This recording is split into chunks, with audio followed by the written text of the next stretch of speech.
Hello மக்களே, நான் உங்கள் அனு ஸ்டுடியோஸில் இருந்து. நான் ஒரு ட்ராவலிங் டேட்டூ ஆர்டிஸ்ட்டுங்க. ஸோ இந்த வீடியோ எதுக்குன்னு பார்த்தீங்கன்னா, டேட்டூஸில் நம்ம மேஜராக ஃபேஸ் பண்ணுற 2 ப்ராப்ளம், அதாவது கிளைண்ட் நிறைய பேர் என்கிட்ட சொல்கிற ப்ராப்ளம்னே வச்சுக்கலாங்களேன். அதாவது வெளியில் நிறைய பேர் போட்டு வந்துட்டு எனக்கு என்னன்னு தெரிலங்க, இந்த இடத்துல கேப் விழுந்துருச்சுன்னு சொல்லுவாங்க, இல்லைன்னா கலர் ஃபேட் அவுட் ஆயிடுச்சுன்னு சொல்லுவாங்க. ஸோ இந்த 2 ப்ராப்ளம் எதனால் வருது அப்படிங்கிறதும் இதுக்கான சொல்யூஷன் என்னங்கிறதையும் நம்ம இந்த வீடியோவில் பார்க்கலாம். ஸோ எதனால இந்த ப்ராப்ளம் வருது, என்ன ஃபால்ட் அப்படிங்கிறது பார்க்கலாமா?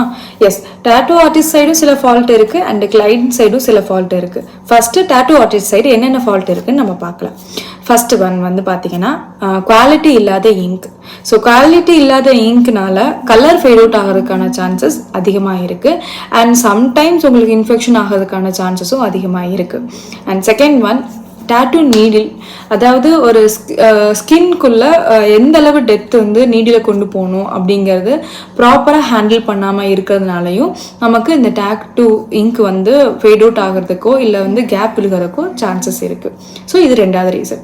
3வது வந்து பார்த்தீங்க அப்படின்னா machine handling and machine maintenance, machine செட்டிங்ஸ்ன்ட்டு எல்லா டிசைனுக்கும் ஒரே மிஷினை வந்து நம்மளால் ஒர்க் பண்ண முடியாது. ஸோ ஒரு ஒர்க்குக்கும் ஒரு மாதிரியான மிஷின்ஸ் இருக்குது. அந்த மாதிரி மிஷின்ஸை வந்து ஹேண்டில் பண்ணும்போதும் இந்த ஃபேட் அவுட் ஆகிறது இல்லை கேப் விழுகிறத நம்மளால் அவாய்ட் பண்ண முடியும். ஸோ இதெல்லாமே வந்து பார்த்தீங்கன்னா டேட்டூ ஆர்டிஸ்ட் சைடு இருக்கிற ஃபால்ட். பட் இது வந்து ஒரு 35 to 40% தான் இதுக்கான ப்ராப்ளம்னு வச்சுக்கோங்களேன். நீங்கள் ஒரு நல்ல எக்ஸ்பீரியன்ஸான ஆர்டிஸ்ட் கிட்ட போய் நீங்கள் டேட்டூஸ் பண்ணும்போது இதெல்லாமே வந்து உங்களுக்கு க்ரியேட் ஆகாது. ஓகே, இப்போ நம்ம கிளைண்ட் சைடு என்னென்ன ஃபால்ட் இருக்குன்னு பார்க்கலாம். கிளைண்ட் சைடு வந்து பார்த்தீங்கன்னா சன்லைட் டைரெக்டாக படுறது.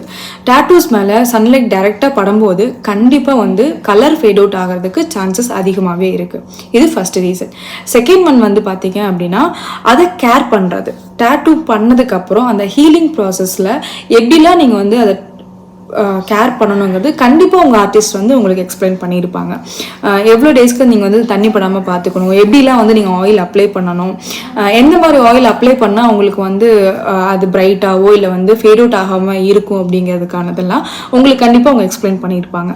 ஸோ இதெல்லாம் நீங்கள் ஃபாலோ பண்ணும்போது கண்டிப்பாக உங்களுக்கு ஃபேட் அவுட் ஆகாமல் அண்ட் அதே மாதிரி கலர் கேப் விழுகாமையும் இருக்கும். அண்ட் தேர்ட் ஒன் வந்து பார்த்தீங்க அப்படின்னா நீங்கள் கிளைண்ட் யூஸ் பண்ணுற காஸ்மெட்டிக் ப்ராடக்ட்ஸ். ஏன்னா சில ப்ராடக்ட்ஸ் வந்து பார்த்தீங்கன்னா ஸ்கின்னோட டேனை ரிமூவ் பண்ணுற மாதிரி இருக்கும். அப்போ கண்டிப்பாக பிக்மெண்டேஷனோட கலரும் வந்து சேஞ்ச் ஆகும், இல்லைன்னா ஃபேட் அவுட் ஆகும். ஸோ இதெல்லாமே ஒரு மேஜர் ரீசன் தான். அந்த காஸ்மெட்டிக் வந்து யூஸ் பண்ண நம்ம டேட்டூ பிக்மெண்டேஷனையும் கண்டிப்பாக ஃபேட் அவுட் ஆகும்.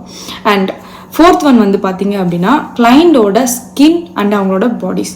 அதாவது ஸ்கின்னு பார்த்தீங்கன்னா ஆயில் ஸ்கின் இருக்கிற இடத்துல, லைக் ஐப்ரோ கிட்ட நிறைய பேருக்கு ஆயிலியாக இருக்கும், நெக்கில் நிறைய பேருக்கு ஆயிலியாக இருக்கும், இல்லை பேக் சைடு வந்து ஆயிலியாக இருக்கும். ஸோ இந்த மாதிரி ஆயிலியாக இருக்கிற சைடு நம்ம டேட்டூஸ் போட்டால் கண்டிப்பாக நிற்காது. அண்ட் அதே மாதிரி அதிகமாக வந்து ஹீல் ஆகிற பிளேசஸ், அதாவது நம்ம கை ஃபிங்கர்ஸ் ஆகட்டும் இல்லை லிப் ஆகட்டும், இங்கெல்லாம் வந்து அதிகமாக உங்களுக்கு வந்து ஸ்கின் வந்து பீல் ஆகிட்டே இருக்கும். ஸோ இந்த இடங்களில் போடும்போது உங்களுக்கு கண்டிப்பாக வந்து கலர் ஃபேட் அவுட் இருக்கும். அதே மாதிரி வந்து பார்த்தீங்கன்னா கேப்பும் வந்து அதிகமாக விழுகிறதுக்கு வெயிட் லாஸ் ஒரு வெயிட் கெயின் ஒரு ரீசன் தான். பட் உங்களுக்கு மற்றதை கம்பேர் பண்ணும்போது இதில் இருக்கிற இது வந்து உங்களுக்கு கொஞ்சம் கம்மியாக தான் இருக்கும். வெயிட் கெயின் ஆனாலும் சரி, வெயிட் லாஸ் ஆனாலும் சரி, ஃபேட் அவுட் ஆகும் அண்ட் ஸ்மால் கேப் விழுகிறதுக்கான சான்சஸ் இதுக்கு முன்னாடி பார்த்ததை விட இதோட பர்சன்டேஜ் லெவல் வந்து பார்த்தீங்கன்னா கம்மி தான். ஸோ இதெல்லாம் தான் மேஜர் ப்ராப்ளம். நம்ம போடுற டேட்டூஸ் ஃபேட் அவுட் ஆகிறதும் இல்லை கேப் விழுகிறதும். இதை எப்படி நம்ம சரி பண்ணலாம் அப்படின்னு பார்த்தீங்கன்னா மெயின்டெனன்ஸ் அண்ட் திரும்ப நீங்க போய் செகண்ட் சிட்டிங். ஆப்வியஸ்லி ஆயில் ஸ்கின்னோ இல்லை வந்து பாடி டெம்பரேச்சர் அதிகமாக இருக்கு அப்படின்னாலும் உங்களுக்கு வந்து கண்டிப்பாக வந்து அந்த ஃபால்ட் வரும். கேப் விழுகிறது இல்லை ஃபேட் அவுட் ஆகிற ப்ராப்ளம்ஸ்லாம் வரும். பட் அதை திரும்ப நீங்கள் செகண்ட் சிட்டிங் போய் ரீஃபில் பண்ணியோ ரீகரெக்ஷன் பண்ணியோ நீங்கள் அதை பண்ணிட்டீங்கன்னா திரும்ப அது வர்றதுக்கான சான்சஸ் கம்மி. அதுக்கப்புறம் நீங்கள் பண்ணுற மெயின்டெனன்ஸ். இப்போ மார்க்கெட்டில் வந்து பார்த்தீங்கன்னா நிறைய ப்ராடக்ட்ஸ் வந்து டேட்டூ கேர் பண்ணுறது அண்ட் சன்லைட்லேருந்து அதை ப்ரொடெக்ட் பண்ணுறதுன்னு நிறைய வந்து க்ரீம்ஸ் அண்ட் ஆயில்மெண்ட்ஸ் இருக்குது. ஸோ அதை எது பெஸ்ட்டுன்னு நீங்கள் ஆர்டிஸ்ட்டை கேட்டுட்டு நீங்கள் அதை வந்து ஃபாலோ பண்ணிங்கன்னா உங்கள் டேட்டூ டிசைன்ஸ் இன்னும் அழகாக மெயின்டைன் ஆகும். ஸோ இந்த வீடியோ உங்களுக்கு பிடிச்சிருக்குன்னு நினைக்கிறேன். உங்களுக்கு டேட்டூஸ் ஓரியன்டாக ஏதாவது டவுட்ஸ் இருக்குன்னா கண்டிப்பாக கமெண்ட் பண்ணுங்கள். இந்த வீடியோ பிடிச்சிருந்ததுன்னா லைக் பண்ணுங்கள், உங்கள் ஃப்ரெண்ட்ஸுக்கும் ஷேர் பண்ணுங்கள்.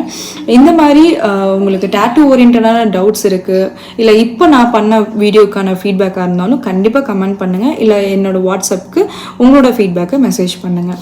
ஸோ நான் ட்ராவல் ஆர்டிஸ்ட்டாக இருக்கேன், உங்கள் பிளேஸ்க்கே வந்து நான் டேட்டூஸ் பண்ணி கொடுக்குறேன். உங்களுக்கு பிடிச்ச டிசைனை எனக்கு வாட்ஸ்அப் பண்ணுங்கள், உங்கள் பிளேஸ்க்கு வந்து உங்களுக்கு பிடிச்ச டேட்டூவை ரொம்ப அழகாக பண்ணி கொடுக்குறேன்.